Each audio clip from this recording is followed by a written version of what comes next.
Hi, sa mag-Watson Hall tayo tonight. Check natin, di ako makatulog. Ayan, 11:45 na ng gabi. So, mag-haul tayo bago matulog. Yung baby ko, nakakalit lang ng ano. Yung binayaran ko ay 538 na to. Check natin. Check pa natin. Ang binili ko naman ito, check. Okay, ang akong binili ay teka, ang hilis na ko. Ewan ko kailan ko gagamitin yan, pero siguro 2 weeks pa kasi maliit pa yung mga kuko ko, kailangan ko pabay.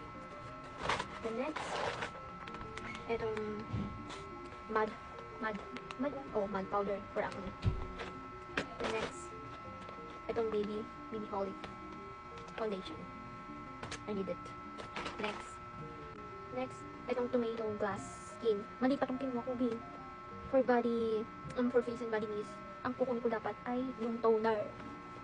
Pero baka mag-ano na ako, mag-check dito sa TikTok at mag-check it out. Though magagamit ko pa rin naman ito, diba?